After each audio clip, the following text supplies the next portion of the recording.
Embodied.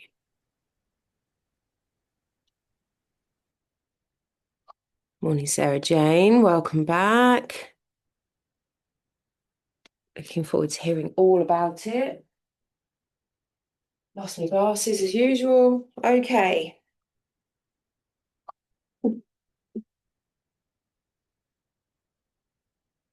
Hoping that my mat is going to stay flat, but it's got a naughty habit of not doing that.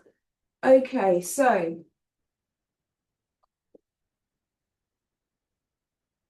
see what we can do.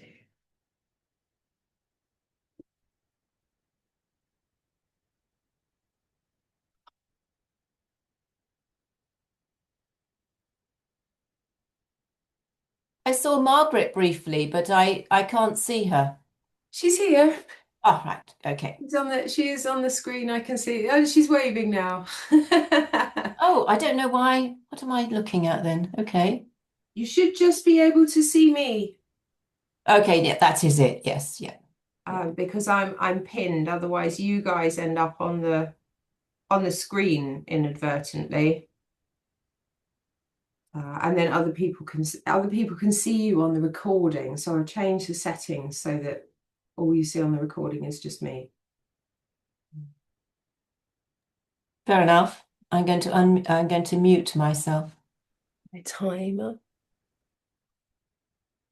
Okay. Right, on my mat that's got a mind of its own this morning, but we'll do our best. So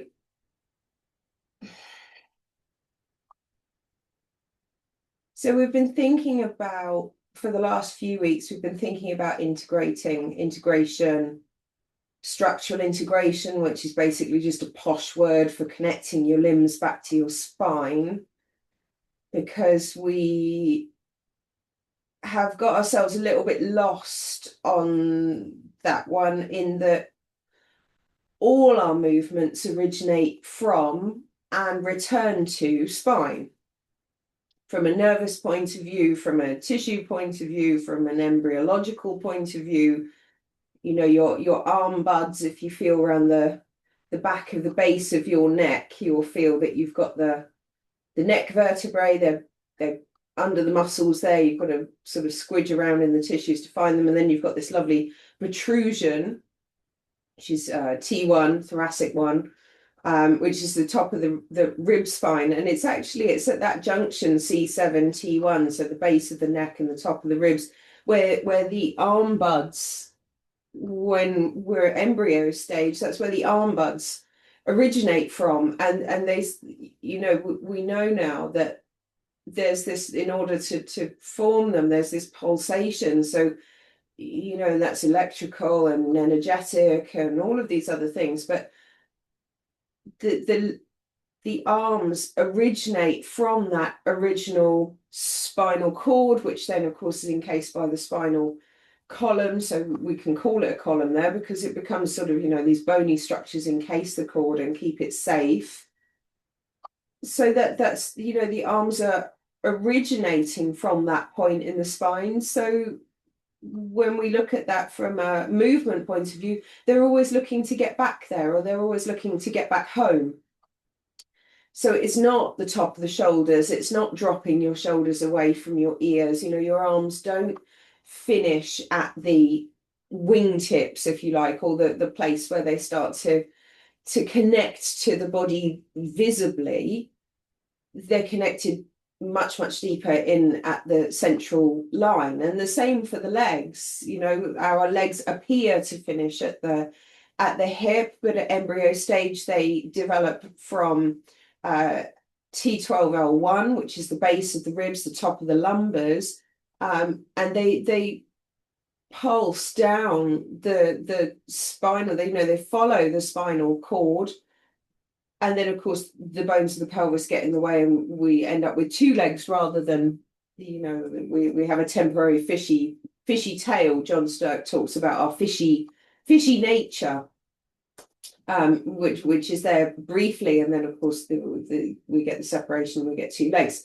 So thinking about our movement, when we're talking about movements originating from and returning to spine, everything originates from and returns to spine. The spinal cord is the first thing that develops in us. It's really early. It's within sort of the first few weeks of conception, which changes everything for us, because this kind of linear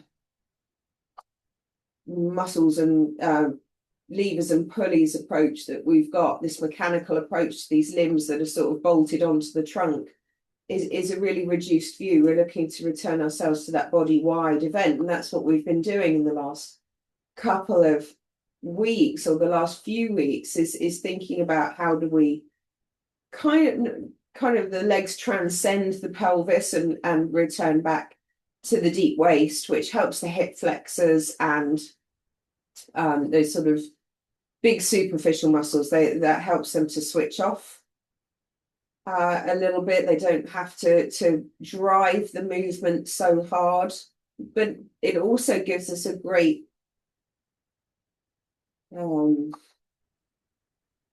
it gives us information about what's going on in the body, because when we've got muscles that are overworking around the major joints, which are the hips and the shoulders, when we introduce the question, why are those muscles overworking, then we can look to the muscles that lay along the spine and form the abdomen and form the inside of the neck. When we look at those muscles and we start to see perhaps if they are not working as efficiently as they could be, then that kind of takes us down the road of playing detective. And then we start to see that if some muscles are underworking a little bit, then other muscles have to overwork, and we end up with these compensatory movement patterns. And that gives us a lot of information to work with.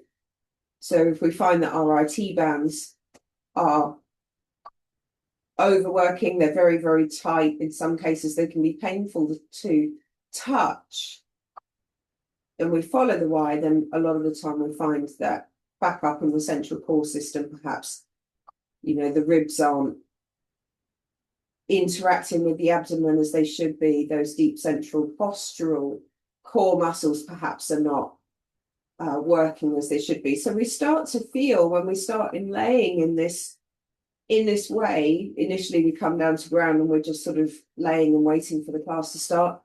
But the longer we stay here, the more we feel the body adjust itself to the ground, and we get space in the spine as it elongates along the ground, because we mold ourselves to our environment. We know that we do.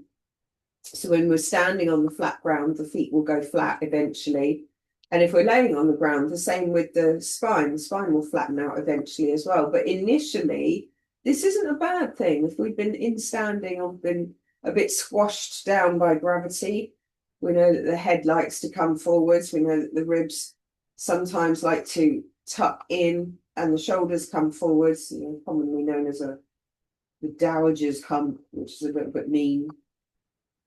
But if we know that these are our tendencies, if we've been doing things like gardening where the head has been forwards a lot, if we've been doing a lot of things like sitting and looking at the computer screen, it's a great opportunity for the body to just reset itself, and we start to feel where the spine has lost a little bit of space, maybe where the joints have lost a little bit of space. If we feel that the arms are hanging out the sockets, it's definitely one for me today. The arms need to go firmly back to the spine where they belong, rather than hanging off the collarbones at the front. So we just start to feel that the bones can get heavy, that the long arm bones can go back through their sockets and reconnect to the spine just behind the collarbones. We might feel that the shoulder blades need to have a bit of a reshift and go back onto the back of the body, and return onto the back of the body where they should be. We might find that the front of the chest is a little bit closed. We might find that we're a little bit closed on the front of the hips, and we need a little bit of broadness to the back of the hips, which then lets the legs drop back through their sockets, and we can give the knees a nice wave, and we can give the elbows a bit of a rotate out to the sides, and then just follow their vector of movement. Elbows can look, pointy parts of the elbows we're talking about can look down towards the thighs, and they can go out to the sides and then look up towards the top of your mat. And there's a lovely sporadic movement to be had there.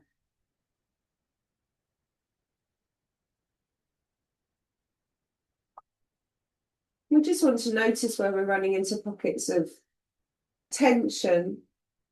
We just take one hand in the other hand just loosely.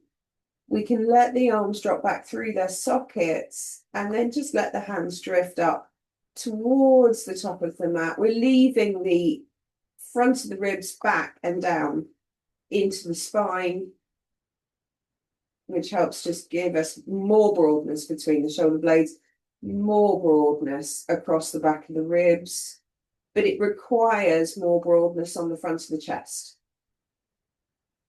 So we might have to wait for the tissues to respond. It might be useful to get one hand on the opposite base of the ribs on the front and just smooth those down towards the tummy and back towards the spine. It'll give you a deep stretch into the underarm and into the underside of the arm towards the elbow. Just catches that nice line that comes out of the front of the tummy, across the front of the chest and into the underarm, and then it'll take you up to the palm of the hand.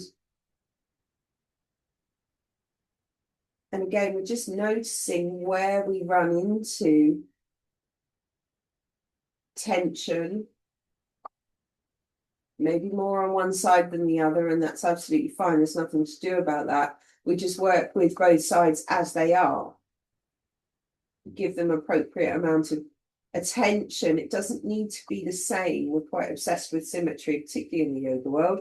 Very obsessed with symmetry, holding things for the same amount of time, making sure that both sides feel the same. But actually the reality is that both sides don't feel the same. And rather than splitting ourselves in two and having a right side and a left side, or a dominant and a non-dominant side, if you live in my world, and we have this very much this differentiation of the two sides, but can we just see or start to see the body as a complete organism?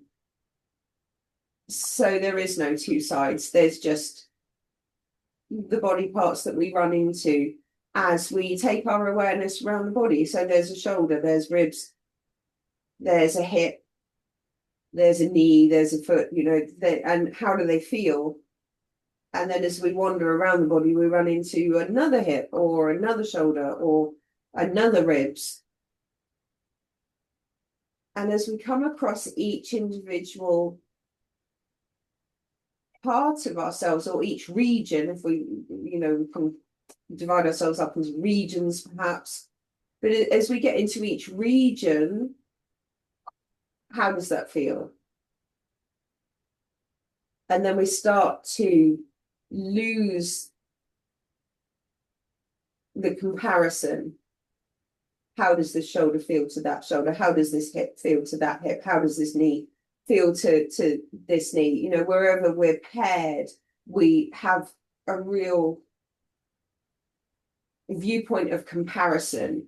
I've got this good side, I now have to match the bad side to the good side. It's it's all mind. It's all just mind coloring. It's we deem it good, bad, or otherwise. So can we drop that and just take everything as it is? And we developed this superpower, because it is a superpower, should be taught at school, but it's not, which is a shame. But we developed the superpower of being able to wander around inside ourselves without judgment. We can wander around inside our body and just have a look at the different parts. Can we do that with an element of surprise? We go wandering to the shoulder and go, oh, look, there's a shoulder joint. Who knew? Wander around in the pelvis and be surprised at pelvic organs and hip sockets and those other bits and pieces, and just come in with that viewpoint of freshness. There's a real sort of fresh approach every time we go for a wander around in the body, because there's always something else to look at. There's always something different to look at. And it's at that point that we realize that the inner landscape is vast. There's a lot going on. We could spend, I was talking about this with somebody the other day, we could spend 90 minutes doing this, just wandering. We're not going to because we haven't got time, but just wandering and noticing. And it's a great practice, because can we wander and can we notice without judgment, without the, and I'll take a big spoonful of this medicine as well with you. Can we wander around without trying to fix things because we've decided that they're not quite right? Or can we trust the body as the self-healing organism that it is? And when we bring our attention to how something might feel that maybe in a state of tension, or maybe in a state that isn't useful, we can feel that. We feel that as, you know, there's messages coming from that body part that tells us that it's not in a state of equilibrium.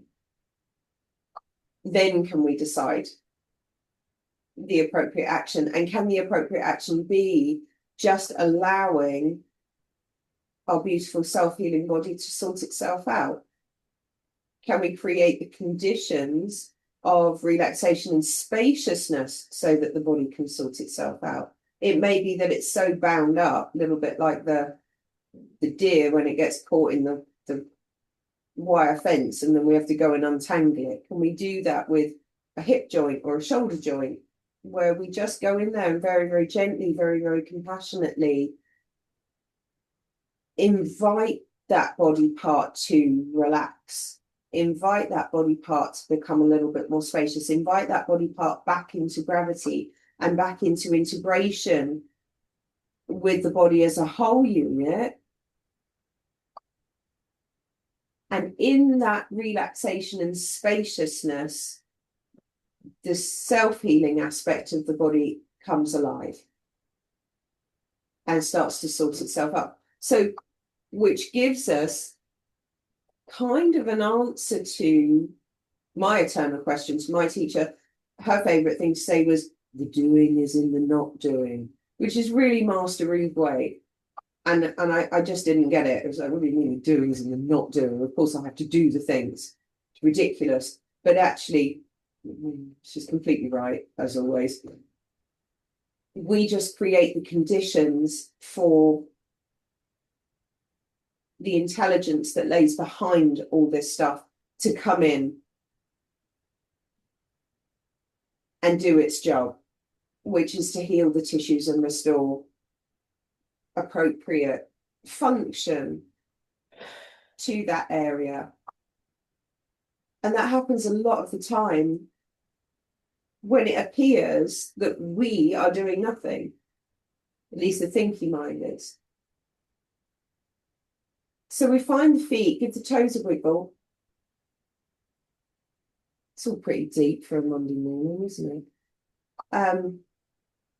it? Start off with the consciousness of everything at 9:30 in the morning. So we just give the toes a wiggle and trace the outline of your foot, long little toe side, inner edge of the heel, through the arches of the foot into the big toe joint, round underneath the balls of the feet, onto the outer edges, round into the heel. We can make circles with the feet. Notice what the knees are up to. Hopefully not too much, but if they are wavering around significantly, you can just pop the hands on the front of the thighs. And when the feet roll onto their outer edges, we can feel the stretch down the outer side of the calf and the ankle, and when we roll onto the inner edges, we can feel the stretch down the inside of the calf, inside of the ankle. So again, particularly if you've been walking a lot, you've been doing things in the garden, might be useful to just work with the feet a little bit. You can pick the foot up, give it a nice shake or a nice flick. Helps us to release tension in the front of the ankles if there is any. Also, if you are struggling to feel the front of your ankles, I didn't even know I had any when I started. So if that's true for you, giving the feet a flick helps you to feel that front part of the retinacular and the front of the ankle, front of the shin, top of the foot. If that part of your body tends to be a little bit elusive in your awareness, it helps to bring us back into that. And then when we plant the sole of the foot back onto the floor, we start to get a return conversation from the ground through the soles of the feet, through the calves, through the legs into the pelvis. And we start to feel the back of the pelvis on the floor. So can we just feel that one foot gets pulled down into the ground, and we just follow that pull, and it will rock the pelvis from one side to the other. And you can make this movement as large or as little as you want it to be. But we want to feel the elbows, we want to feel the shoulder blades, and that broad smile at the base of the back of the ribs. Remember, in our laying twist, the pelvis moves independently of the ribs, and the rotational part of the ribs is way down at the base where the floating ribs are. So T10 to T12 into the top of the lumbars, L1, L2. So we feel that whilst there's a broadness and a drawing down on the back of the chest, there's a lovely rotational movement that starts to happen at the diaphragm and that sort of solar plexus area, so between the V shape of the ribs as they come down. And as we're pulling down into the floor with the foot, notice parts of the foot that like to engage with the floor. So it may be the outer edge of the heel, it may be the big toe joint, it may be the inner edge of the heel, but notice other parts of the foot that are getting left behind or getting pulled off the floor. Can we pull those down? So if we do favour the big toe joint, can we find the long little toe side as well? And if we do have a tendency to roll out onto that outer edge of the foot, and I wouldn't blame you for doing it because it brings us, you know, if you press down with the long little toe side, you'll feel the glute fire. That's not a bad thing. We want to know the different parts of the foot that interact with different larger muscles further up into the structure. So you can trace the hip and the side of the waist through the sole of the foot. We can explore that for ourselves. Big toe joint will always take you up into the inner side, front of the thigh, and the front of the hip. Inside of the heel will take you into the groins area and around sort of the back sit bones area of the pelvis. Inner edges of the heel is really important because the appropriate lift gives us a broadness at the sit bones and allows the sacrum to become a roof, not a back wall. But if the heels are dropping down, inside of the heels dropping down and in, there's a tendency to tuck the tail under. And that may not be useful over time, particularly if we desk sit a lot. We can get ourselves stuck with lumbars that are too long. And we start to flatten out the lumbar curve, which isn't useful. So just exploring these different connections with the feet. It's like internal upside down puppetry. Where the feet are feet definitely have the strings to control the big muscles at the hips. So we start to find our way into something that looks like a laying twist. We're leaving the sit bones like they're sitting on a chair. So notice if the sit bones start to tuck under at one point, it's usually because the heel is becoming more dominant on the floor and we're starting to lose the toes. And you can try all these things for your help, for yourself. So push the heel into the floor and notice the muscles that fire. Push your toes into the floor and notice the muscles that fire. And this is all really relevant when it comes to being upright and walking. Gives us great insight into the dynamics of our own gait cycle. It's a bit like one of those children's games where you press something and something else lights up. But where you're pressing the button doesn't necessarily correspond to where the light bulb comes on. And that's for you to explore your own connections through there. So when we come back to the center, we just let the knees come in. We can give the knees a nice hug. We can leave the sit bones going down towards the end of the mat.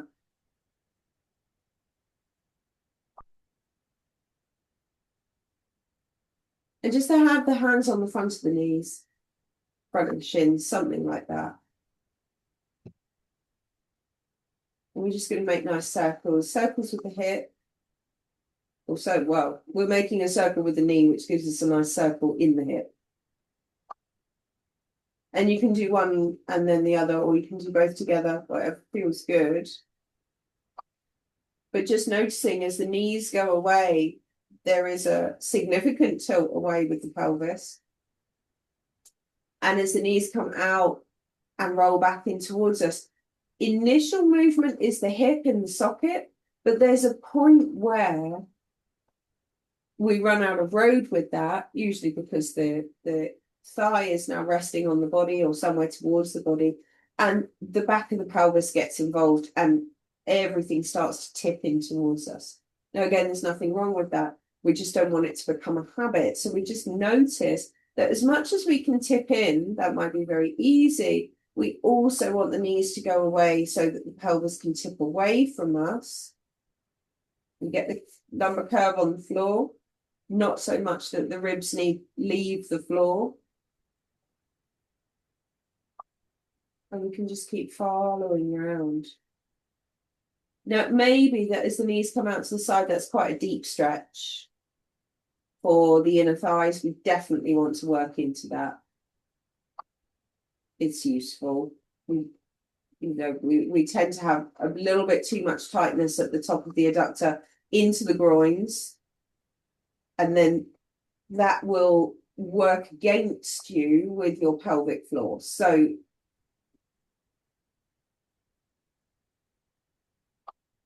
we want to let those tissues relax and respond.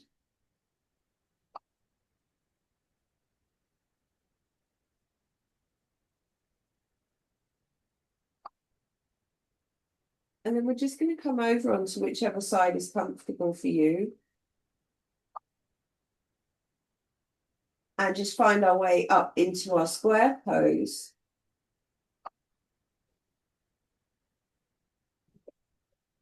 And we just recreate the movement again.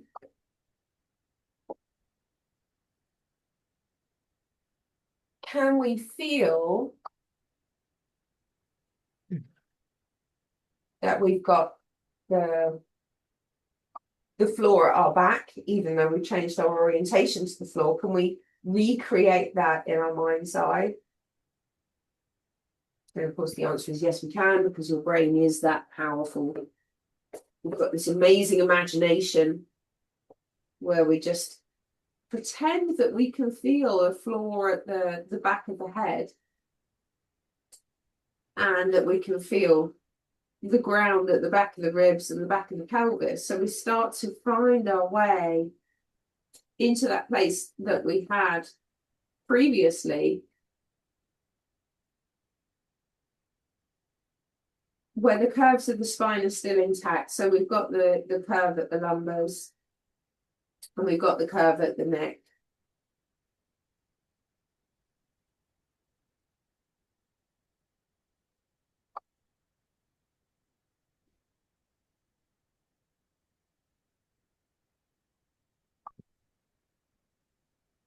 And again, we just feel that as the sit bones get drawn away towards the end of the mat,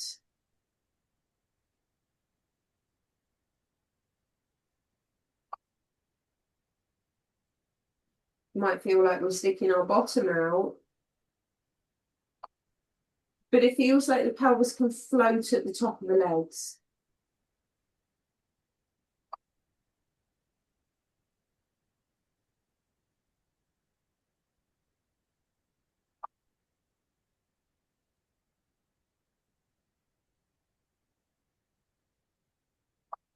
And again, can we just start that process of wandering around inside the body? Where do we need more space, or a little bit of relaxation, or a little bit of support? You know, if we find that we've got a soggy solar plexus that's dropping down into the towards the ground, can we find the index finger knuckle and the root of the thumb and just pull those down into the ground and draw that front of the ribs, that solar plexus? It will just draw that whole lot back. Again, that internal puppetry, rather than trying to pull our tummies in or mess around with the ribs, can we leave it alone and find connection down into the ground in a different way? And of course, the inner part of the hands gives us this lovely sling that comes up across the front of the chest, well, all of the chest really, and into the top of the tummy, and then goes, you know, back down into the opposite hand. So we've got these internal slings, hammocks, supports. We have everything we need, so we don't have to push the floor away, which feels slightly confusing to the thinking part of our brain.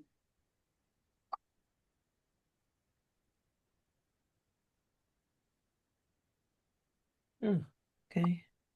So we just keep feeling tops of the feet can pull down.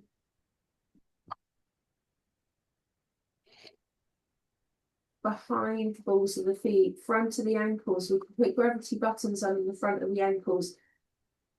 The heavier the front of the ankle, the more of the lift at the sit bone. Which is why it's important. It doesn't matter if the front of the ankle comes down to the ground or not. But what we are interested in is getting our body weight back into that center part of the shin, front of the ankle, top of the foot. We spend an awful lot of time throwing the body weight forwards into the hands. And actually, if we think about our legs being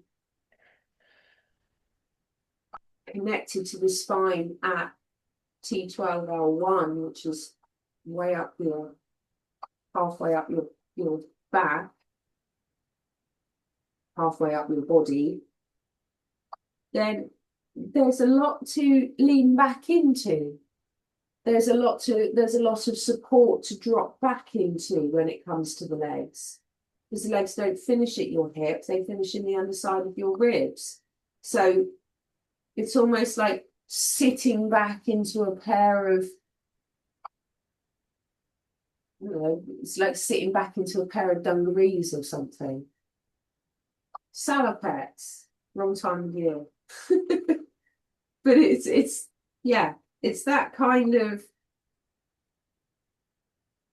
if fascia was clothing, we would be sitting back into our fascia dungarees, which support us all the way up into the underside of the ribs.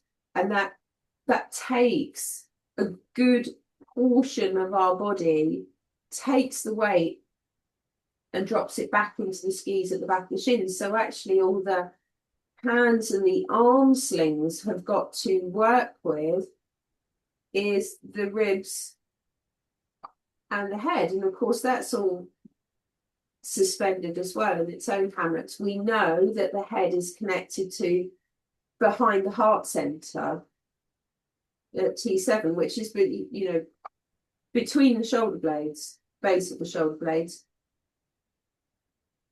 So when we feel that the middle finger knuckle, ring finger knuckle, can pull down into the ground, we might get a sense, and this is subtle stuff, so don't worry if it's not there on this one. I found, you may not, but I found hands, shoulders, and ribs an absolute, yeah. We weren't friends for the first little whiles.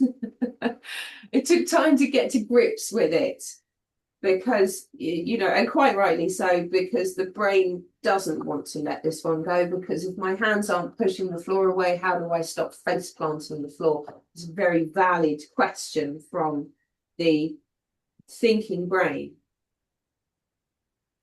But we're not doing thinking, we're doing feeling. So when we feel that the middle finger knuckle and the ring finger knuckle can pull down into the ground, there is a rotation that happens in this thing in the middle of your arm, commonly known as your elbow. There it is. It's in there somewhere. Detailed anatomical knowledge, but not when I need it the most. But yes, this thing called your elbow. When we pull the hand into the floor, the first thing you'll notice is the rotation in the forearm. It's how we know when we've got it. When we push the floor away, we tend to lock out through the elbow. But if we feel that John has done this on a really ropey Formica table that we found in a hall, but he was laying on the table on a stage. And it's this feeling that if our mat was on the table, there's somebody underneath pulling strings. And when we feel the pull down from the center of the palm, there's a spaciousness that happens in the wrist, and the bones start to turn because we see them in the sporadic nature. We see them for what they truly are. You know, when we push the floor away, we use the body like a set of linear levers and pulleys. When we allow the body to be pulled down by gravity, we see it in its more natural state. We see the body in its more natural state. And you'll start to feel that everything is on a spiral. Everything. So when we pull the hand down into the floor, we get this rotation to the elbow, which is visible. Rotations going on in the forearm, which if we're tight in the forearms may not feel particularly comfortable. Do rest, by the way, because I'm having a bit of a waffle. So if you need time in your child pose or you want to come up sitting for a minute, then do it's tough initially for hands and wrists because we're not used to having them on the floor because it's hard work. And then we are trying to stay here long enough to allow our mind to reset, repattern the way that we engage with the floor.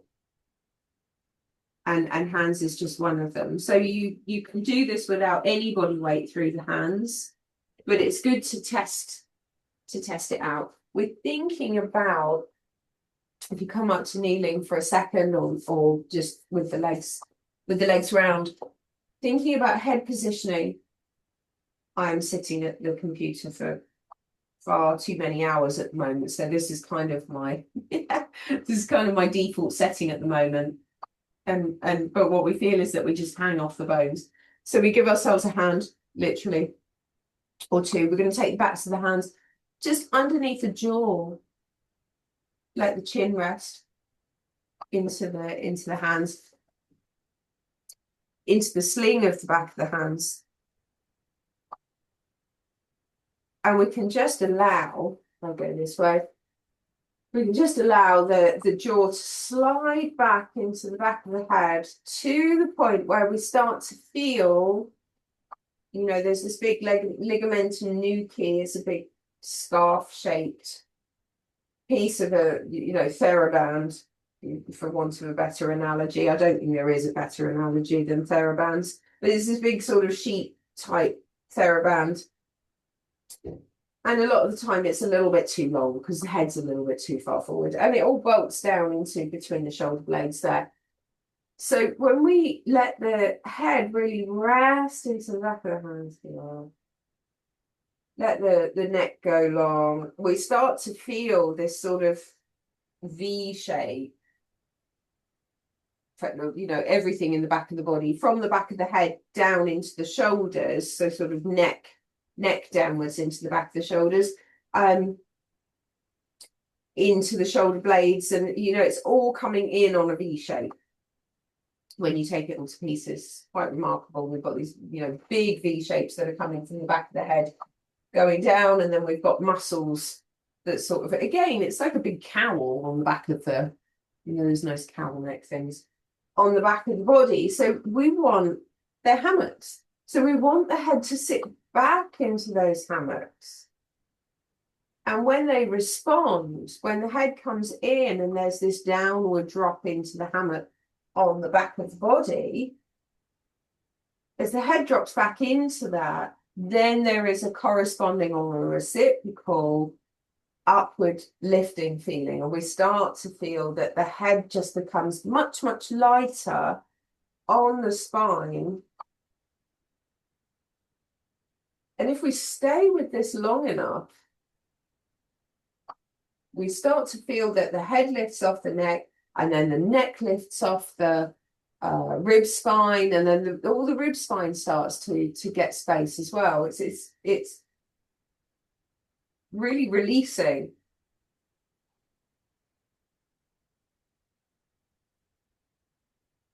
So for everybody in the group, and we've all done it, and you say to me, "Oh, I forgot about that tool. Why didn't I, you know, I've been in so much pain, why didn't I use that?" I will share with you that my neck and right shoulder have been absolutely grievous because I've been sitting at the computer too much. And I've just realized that I've got this wonderful tool of putting my hands underneath my jaw. And I can just bring my head back into the gravity line and all the pain goes away. Isn't it miraculous? So don't be mean to yourself if you suddenly remember something that was really useful and you've completely not used it. Because I've been doing this for like 20 something years now, and I still forget that I've got really incredible tools at my disposal that help my body to feel much better, isn't it? Who knew? So when we start to really feel that the ribs can let go, we get this lovely upward lift into the solar plexus because the ribs start to lift off the solar plexus. We get space to the waist. We feel that the shoulder blades start to wrap around the back of the body. We might get more space into the axillary process, into the underarm here. Remember, there's lots of lymphy blood stuff going on in here. So we want space. We definitely want that. So as we feel that we get that sort of it's a great sound effect of the heart can go back towards the spine. Remember that all your organs are tethered to the spine. So as the spine starts to get space and starts to lengthen, organs go with it. They get pulled, generally, they get pulled back and up into their appropriate space. So the heart and the lungs get pulled back and up. All the viscera in the tummy all get pulled back and up. And also, you know, the voice box and the tongue and all of that, and you know, all of the other bits and pieces, the associated organs in the neck also pulled back and up. There's great spaciousness. You know, we want, again, there's a lot of lymph and there's a lot of hormonal stuff all going on in this sort of throat, neck, front of the chest area is all here. So we want a spacious quality and a fluid flowing quality, all of that stuff. So once we've got that, can we then bring the hands back to the ground? Can we retain the quality of the head? Can we pretend that we've still got backs of hands underneath that jaw and recreate the feel? And what we feel is that the head continues to go back, but there's an extension. It feels like the head is going forwards at the same time, and it will feel like the tummy is drawing back and the front of the ribs are going back towards your pelvis, while the back of your body is going forwards towards your head.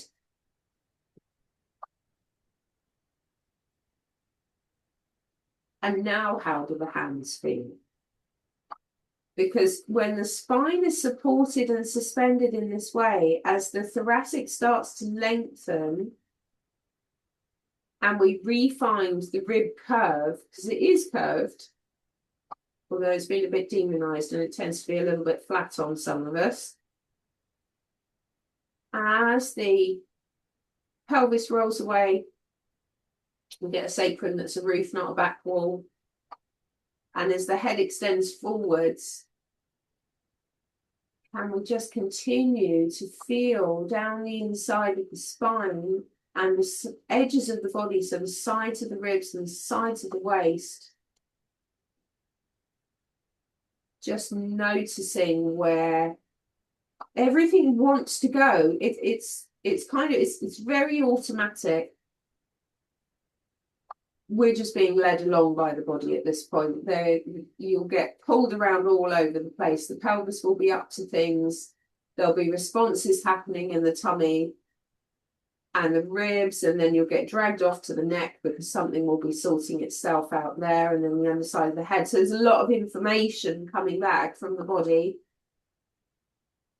We don't have to do much with pretty much any of it, really. Ours is just to sort of rest in the body and keep relaxing as the body sorts itself out.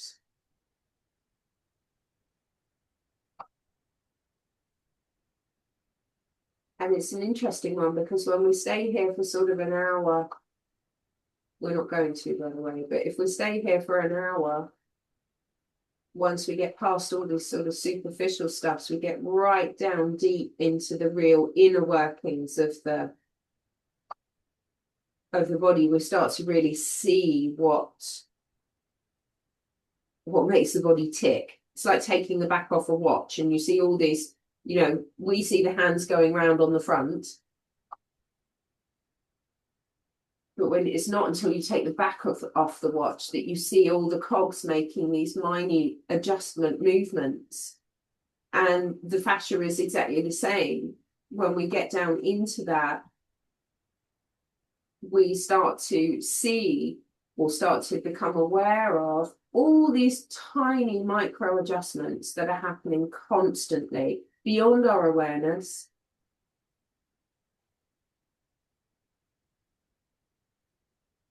And eventually what we start to feel and what we start to find, and again, we do have to get past the wrists a little bit on this one, because the hands are very, very densely innervated. So as tissues start to relax and soften in the palm,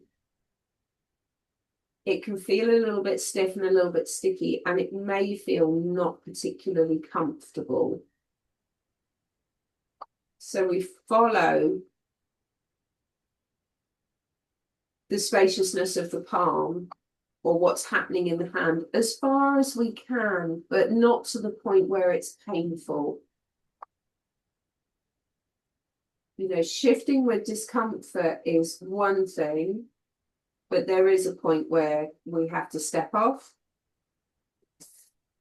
And we'll just come back and we give the hands a little shake and just give them a moment to readjust themselves, sort themselves out. But there's a process of lubrication that's happening in here when we do this. So it is useful. And, initially, like I say, it can feel a little bit stiff and a little bit sticky and maybe not so comfortable. So it's better to come in and out and in and out.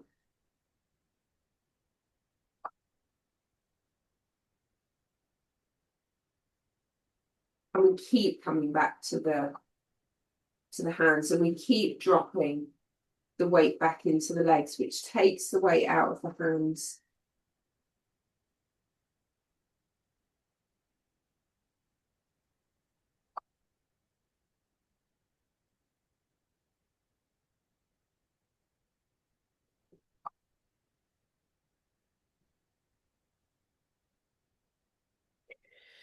And then we can just tuck the toes under.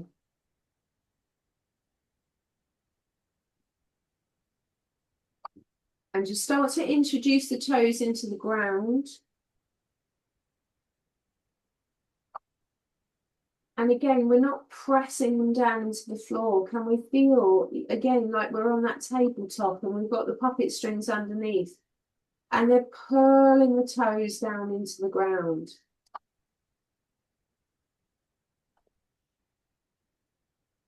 And it's broadening and softening the balls of the feet. And it's, you know, you might feel that stretch in the sole of the foot between the balls of the feet and the heel. There's a lot of dense tissue there.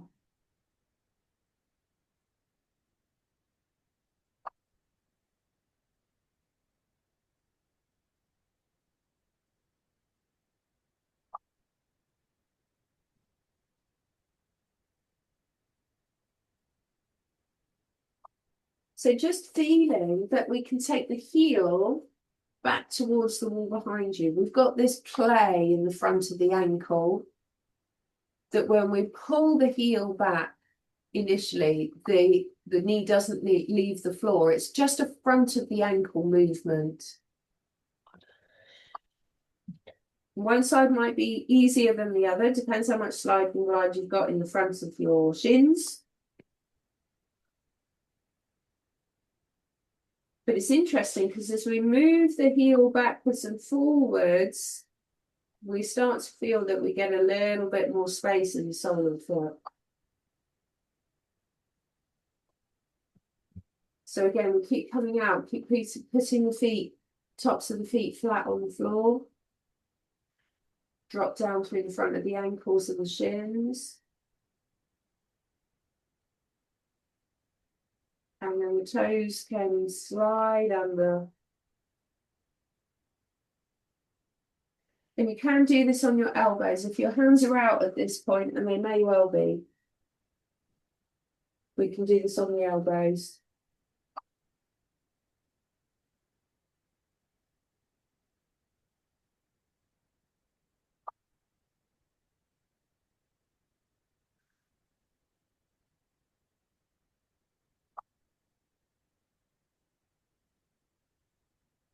And we just follow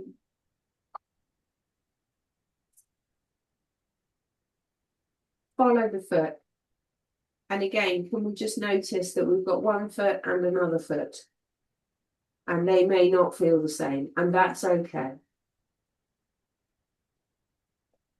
So can we make a circle with the heel? The knee has to come off the floor to do that.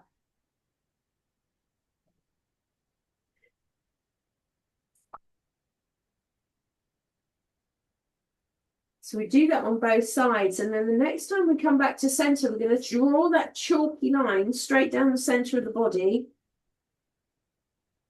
Lovely chalky line.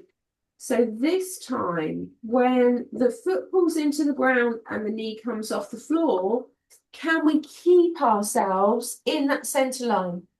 So you might have noticed that the first time the knee came off the floor, we threw our body weight into the other side of the body to facilitate that. It's very heavy on the arm and the shoulder. But we don't want to do that. We want to see if we can stay equal through the hands. And can we stay in that chalky center line when we do that? So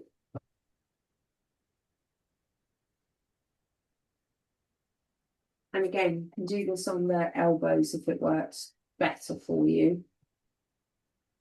You can also elevate the hands as well. So if you've got a chair or something at your disposal, you can put your hands up as well. And that just leaves them alone for a moment. So we keep into our chalky line. We're making these nice circles.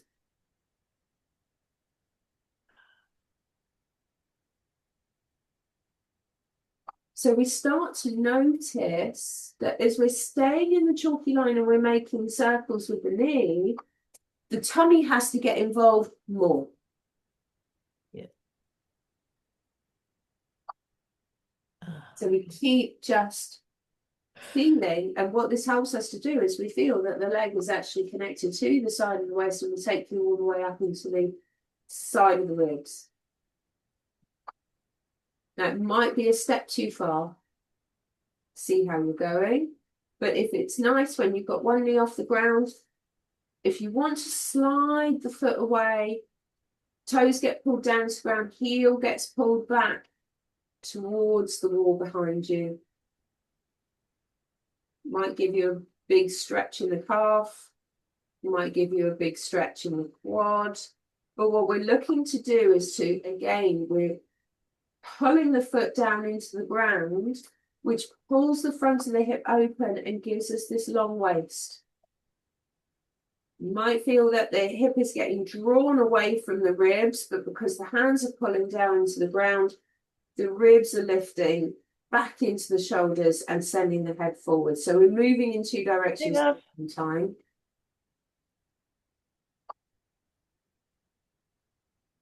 Okay, Okay, we stay in the chalky line as we come back to the centre. I think it's and then maybe we can move out through the other Have a side. nice sleep in your clean bed.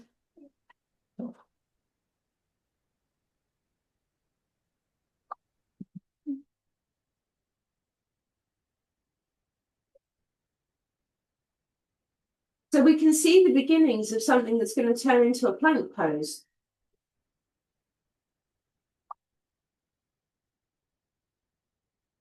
If that's where we're off to. And again, these are great things for the brain. The brain gets very excited about all of this stuff.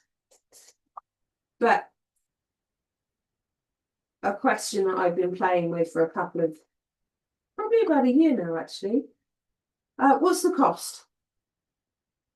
What's the cost? Everything has cost. So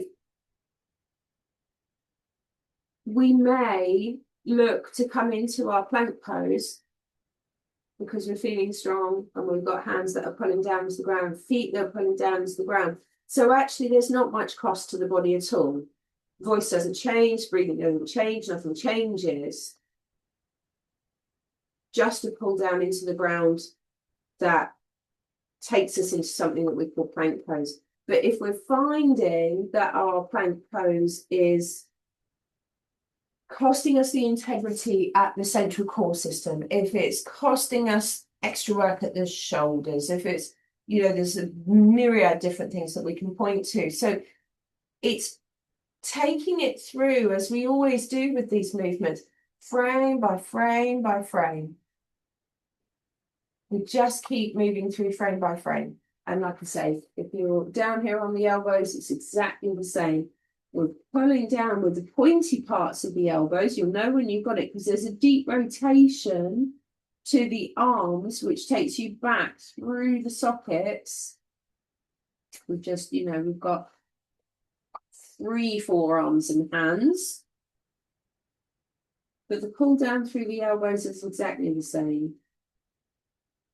There's rotation at the humerus, which is the long arm bone, takes you back through the shoulders and directly to the spine. And because it's closer to the spine than the hands, you might feel it as a stronger connection.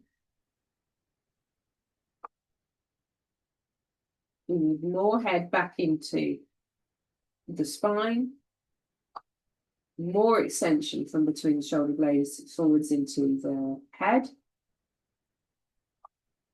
And then we've got, the leg stuff. The leg stuff sort of going on as well. But it's just an exploration. What happens if I pull my foot down into the ground? What happens if I pull myself into the ground, leave the foot into the ground? What happens if I connect the legs through the pelvis into the deep waist? And then we start to lose the idea of anything that's got a name. We love to name everything. And as soon as we start mentioning things like plank poses and headstands and, there's other sorts of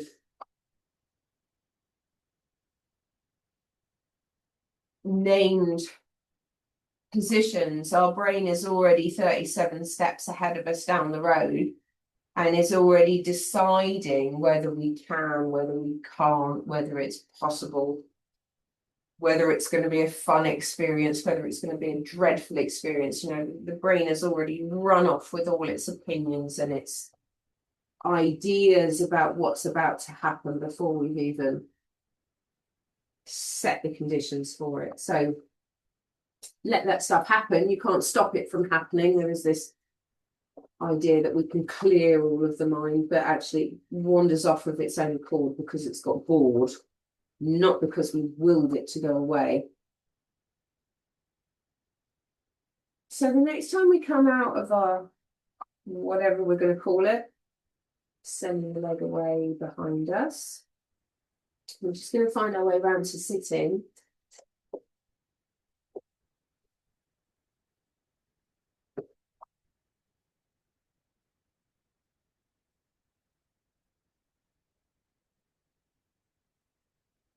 And have the legs wherever is comfortable initially. It can be legs out in front or legs crossed in, and have something behind you if you need it. So we give the hands a nice shake because they've spent a lot of time on the floor. And we just find the thumb into the root of the thumb. And we can just make nice circles here with the thumb. Lots of little bones in here that you can muck about with. So we just want to create space. Maybe give it a bit of a rub if it's a bit grumpy, wrists particularly at this sort of heel of the hand. And across the carpal area, you know, there's a lot of dense ligamentous material, and we want it to be sliding, you know, we want the tendons underneath that dense sheet to be sliding and gliding appropriately. And actually it's not the case a lot of the time. It's a bit sticky here. I did hear a terrible stat, but it's not fact checked, so I'm not sure how true it is, but apparently this is a primary connective tissue issue in the body. Above all the other ones, carpal tunnel is the one that's most prevalent, apparently, which says a lot about how our labor-saving world has affected our hands, because we need that slide and glide to happen through this wrist process here, and that includes bringing the hand into full extension. It includes bringing the hand into full flexion. So we want to notice how we feel in the forearm. So we make nice squashy circles, technical term, through the palm. And then we're just going to take the thumb between the two forearm bones, the radius and the ulnar. Now there is a membrane between them. It's called an interosseous membrane. And again, that can get a little bit snug. So we just let the thumb sink. You've got bone, bone, bone, bone, bone, and then you sort of fall off into this trough between the bones here. And we just let the thumb sink. And then we can just slide the thumb. It's great because we're not massage therapists, so we haven't got anything to assist the slide. So you don't want it to be so tough that you're giving yourself a Chinese burn. But you just follow that up into the elbow and just notice where the two bones pin at the elbow. Maybe that's a little bit tender, but if we waggle your fingers, you can feel everything moving underneath your palm, on the top, underneath your fingers if they're underneath. So we do this on both sides. Depending on what you do during the day, you might notice you've got a mousy forearm. I certainly have. There's a marked difference in how this one feels, this elbow, to the elbow that doesn't use the mouse. So a little more care on the side that is mousy, and maybe a nod towards ambidextrous mousing, which I have tried but was not successful. So the same on the other side. We use the thumb into the palm. Nice squashy circles, just to soften the hands and give them a little bit of love. And then we can have the thumb just between the bones, separating out.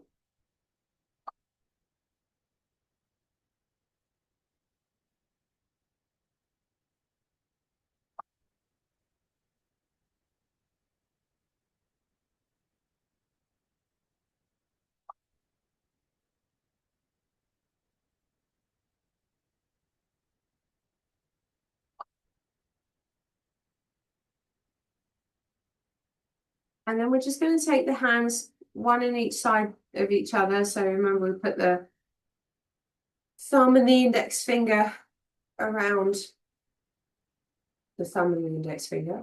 So you've got a nice connection. And then we're just going to feel that the sit bones at the front of the pelvis.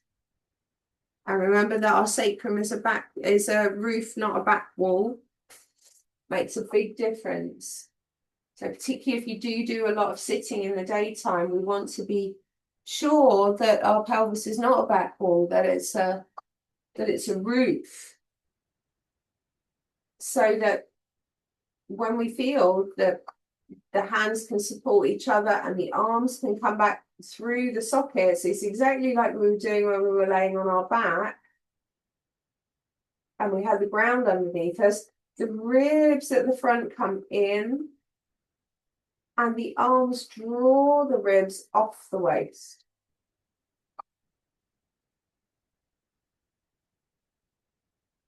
Can we feel that the legs can drop away into the ground? Can we feel that the head can go back into, remember that movement that we had with the hands underneath the jaw, moving back and giving us space in the ribs?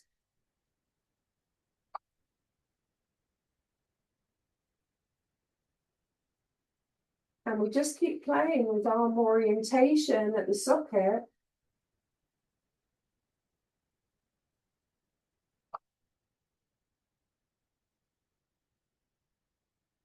And then arms can come out and round and down. And give the shoulders a nice roll. Just taking the feet out in front, we're going to make some nice circles with the wrists and the ankles. Just taking the arms up over the head for a nice stretch through the body.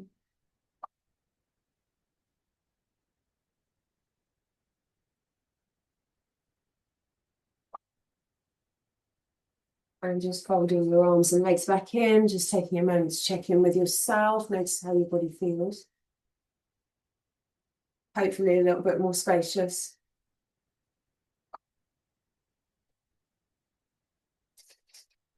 Good. You've worked hard today, lovelies. Go gently with yourselves. Use the hands around if you like to feel that bit of energy. Good. You worked hard today, lovelies. Have a lovely week. Thanks so much, Kaz. I've got a dash. Sorry. Welcome.